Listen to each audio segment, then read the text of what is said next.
Hi, I'm Jack, and welcome back because after a month of its release on Netflix, last night I finally had the pleasure to sit down and watch their newest collaboration with Ryan Reynolds and Shawn Levy, who created Free Guy last summer, which I really enjoyed, and it is a film called The Adam Project. Alongside Ryan Reynolds, it stars Jennifer Garner, Mark Ruffalo, newly introduced actor Walker Scobell, with Catherine Keener, Zoe Saldaña, and many more. And before we get started, don't forget to follow me on social media. My username is down below at the bottom of the screen and the description below. So don't forget to do that while you're at it.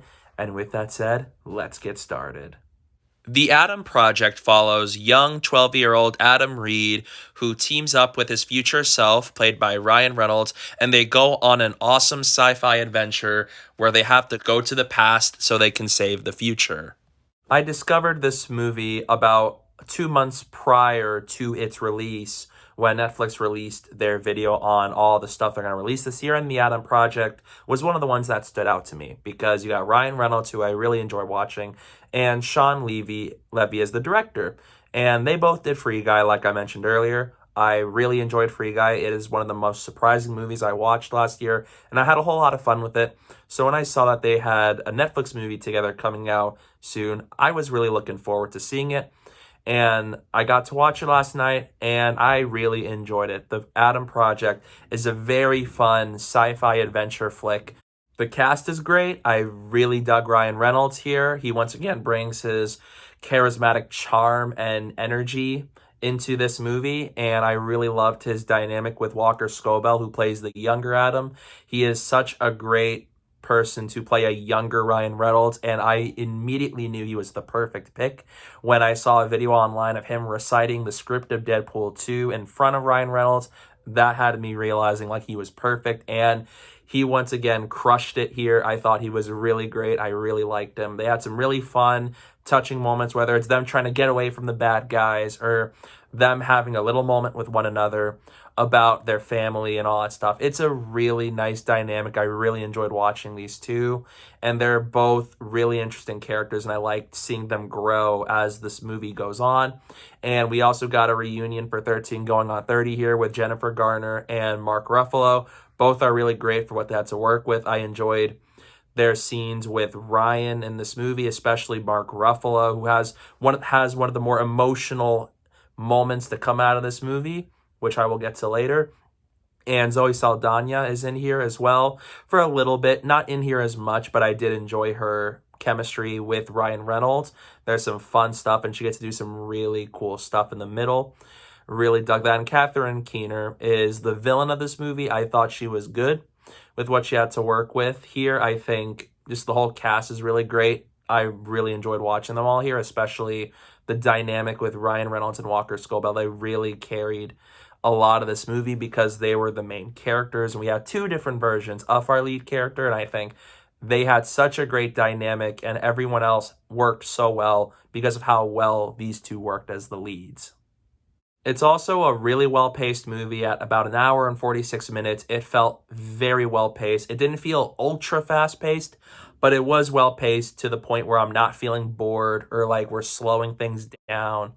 And I dug that. And the action sequences are really cool, especially seeing Ryan Reynolds in action with a new weapon that looks like a lightsaber, but isn't a lightsaber.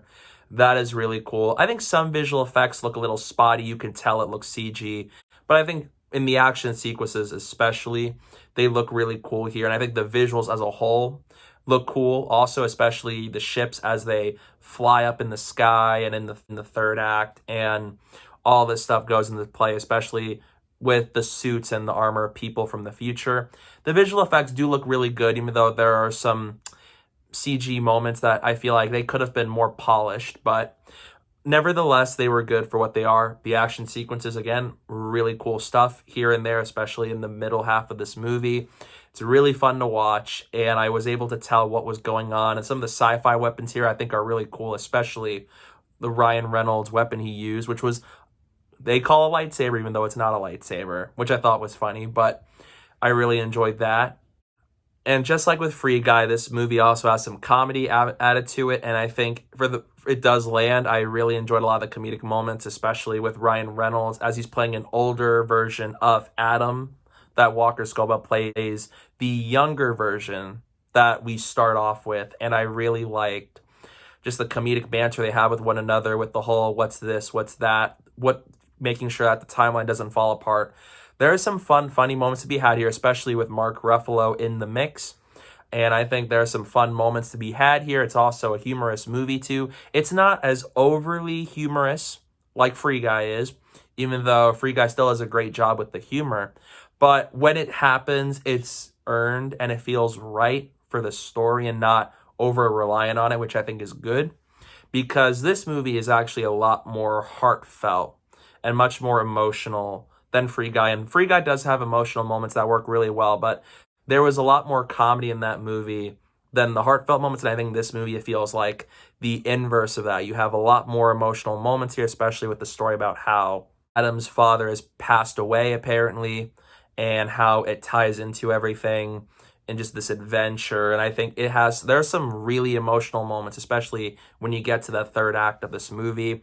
It left me sitting there in very emotional because of the whole father-son dynamic, and it really just pulls on your heartstrings. And I really liked all of that and just the message of this movie. And it reminds me a lot of a Steven Spielberg movie that you would watch from the 80s. It really gave me Amblin Entertainment, Steven Spielberg film vibes, and it was deserved. It's a fun sci-fi action flick with lots of entertainment and heart to be found.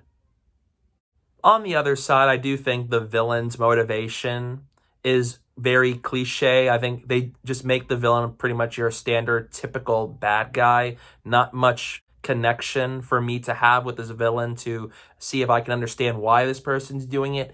It feels like a villain who, there's some good ideas to be had. I think the performance was great by Catherine Keener, but I didn't feel like the villain's motivations never quite were clear to me. It never got me invested with them. It never stood out to me as much as, say, the villain of Free Guy did.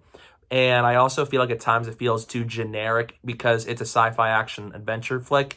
When you watch this movie, and you've probably seen other movies in that subgenre, when you watch the movie, you realize, yeah, they do a lot of the tropes that a lot of these movies tend to fall for, like this happens, character reveal, emotional ending, and then these events happen, like they're in a state like this and in this current form.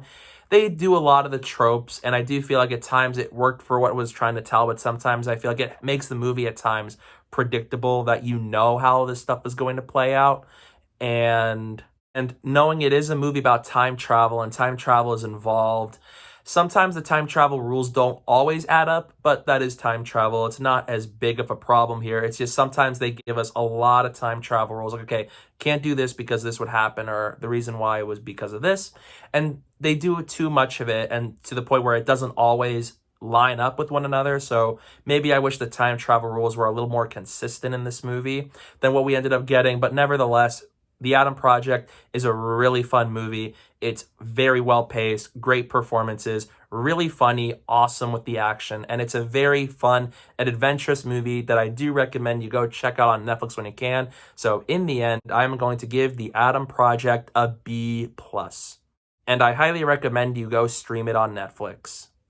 I really enjoyed what Ryan Reynolds and Shawn Levy created with this movie, and I'm really excited to see Shawn Levy direct Deadpool 3, which will be another collaboration with Ryan Reynolds, and that I cannot wait for. I loved Free Guy. Really enjoyed The Adam Project, although it's not as good as Free Guy in my opinion. This was still a really great movie with a whole lot of heart, and I absolutely enjoyed watching this movie, and I hope you guys will check it out soon.